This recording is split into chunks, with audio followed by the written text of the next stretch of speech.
Hey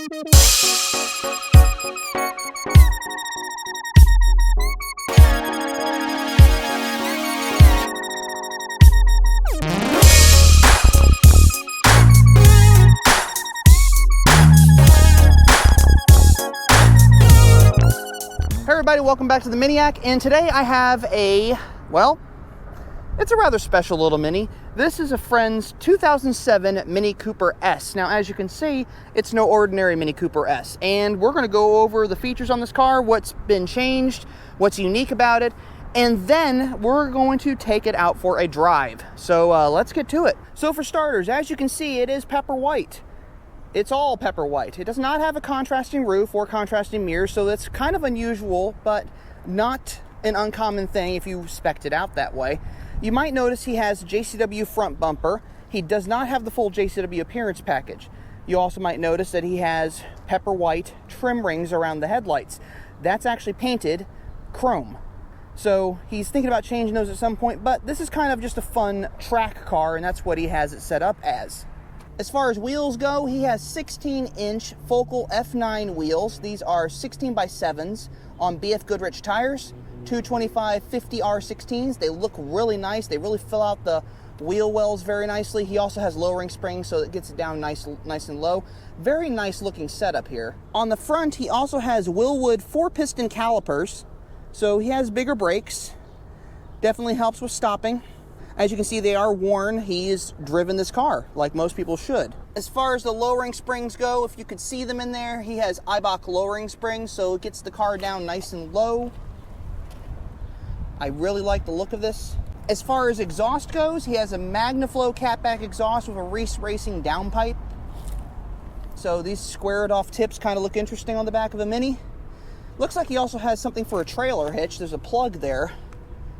So he probably has a receiver in the back there for something, probably to carry spare wheels or tires to an autocross track. Under the hood, you can see a Forge heat blanket for the turbo. There's an Alta logo right there, so I think he has an Alta panel filter in there. He also has an oil catch can.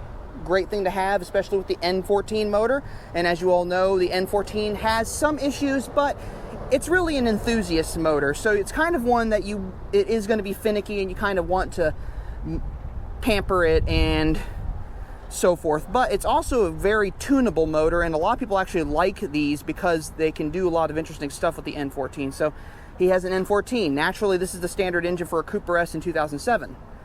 But otherwise, it's nice. Now, this heat blanket you think would be covering a Cooper S turbo. This is actually a John Cooper Works turbo. The previous owner upgraded it to a Jcw Turbo. So this car definitely has a bit more power. In fact, he also has a Cobb tune on this car.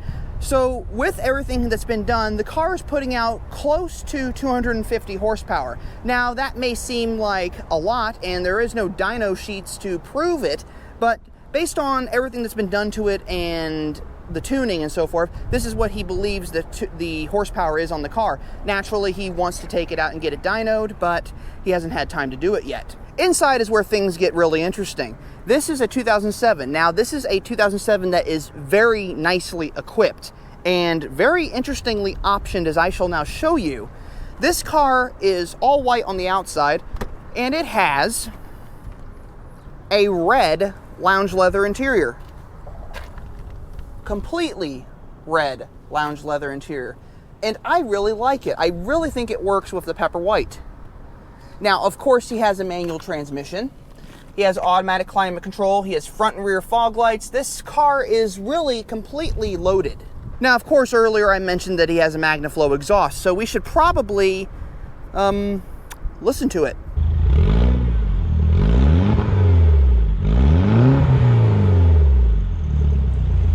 Now, you might have noticed the car didn't have any pops in it. That's because the tuning for popping exhaust was discontinued for the R56, as this was the first model year for it in the US. And it was added back in around 2010, 2011. So for a period of time, Minis did not pop. They did burble though, and this one does. That being said, you could tune the car and put the pop back into the exhaust if you really wanted to. And some people did, usually with a Manic Stage 2 or a Manic Stage 3. Or RPM tunes even can do that same exact thing. So he hasn't done that yet, and I don't know if he will. I think the Cobb tune works pretty well for him. But all in all, it's a nicely set up car. It's really nicely thought out. There is nothing that's over the top, nothing ridiculous. I mean, he only has a JCW bumper on the front, but that's enough to give the car a really sharp look. So now I think we should actually take it out for a drive. Now I'm gonna have the owner of the car hold the camera for me, as I did not bring my camera mount for the windshield. So let's get to it. All right, so this is my first time back in an R56. Now, as you all know, I had an R56 before, which I sold to a gent in Arizona, and I had an R55 JCW Clubman, which I also traded in for my F56. So it's kind of nice to get back into a second gen Mini Cooper. And it's a little bit rusty because it's different. The clutches feel different compared to the other car. And we're off.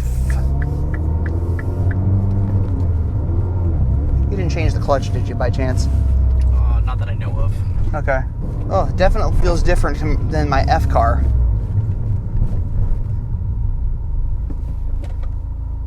Definitely different.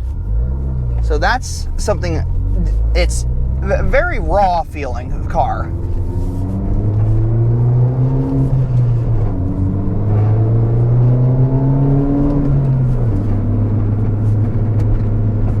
But very fun. We're gonna put it in sport. There we go.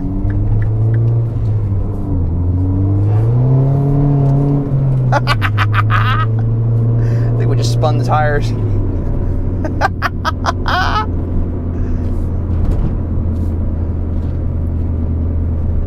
Oh, this is a maniacal little car. Oh, I love it. This is great. So, as I said before, the horsepower is believed to be around 250. So that makes this car pretty quick as far as horsepower goes. Now, 0 to 60, I'm not exactly sure. I did manage to spin the tires a little bit while I was shifting, so that is impressive. This is definitely an impressive little car. Now, I noticed a little bit of brake fade, so obviously he needs to change his rotors or pads or something, but I've been having to use the shifter to slow the car down a hair. But this is pretty quick, a lot of quick get up and go with this car. I love it. They really, he did a good job putting this car together. It feels very planted, nice and heavy steering wheel though, which is nice when you're racing it. Now what I don't know is if he has done any sway bars. So I've just been assured that he has done sway bars to this car, so that would explain a little bit of the easy to turn. That would also explain the whiplash I got earlier when he rounded the corner really, really fast because we almost missed our turn. This car just wants to rip the steering wheel out of your hands when you're driving. It's got some torque steer, yeah. This reminds me of my old R56 because it basically it was trying to kill you. It basically would try to rip the steering wheel out of your hands. And that was incredible. That was always a lot of fun. Well, I thought we'd pull over here since I am sweating because we had the AC down so you guys could hear us. But this is an incredible little Mini. It's a 2007. This is the first year of the R56 in the United States. Now, this was not considered the best year for the R56, which was kind of a shame, given that it was the newest Mini at the time. But this one is put together very well. The previous owner did a little fixing to make it better. The current owner has made it even better. So this is just a fun little car. It's basically a track toy. That's what it was put together to be. It's a track toy. It's not going to be overly comfortable while driving on the city streets. Granted, it has leather interior, but it's going to be something you're going to want to take to the track and toss it around and just have a lot of fun with it. And that's the way it is. It's going to get broken, it's going to get dented, it's going to get scratched, and you're just going to keep driving it. And that's the thing about these older Minis is as they get older and people start buying them for projects and things, they can do this kind of stuff. They can take it out on track and have a lot of fun with it because it was meant to be driven. It was meant to you were meant to have fun with it, and it's a great car. So overall, I think this is a fantastic little Mini, and we're going to take it out for a little bit more, but If you enjoyed this video, check out my other playlist at the end of this video, where you can see some more videos on the Mini Cooper hardtop, or even JCW. I'm not sure which playlist I'll put up there, but go join me in those videos. Check them out. I'm sure you'll enjoy them. And as always, before I let you go, I'm just going to remind you that life is too short to drive a boring car. So, drive a Mini. Drive Mini. Drive a Mini. I'll see you in the next video.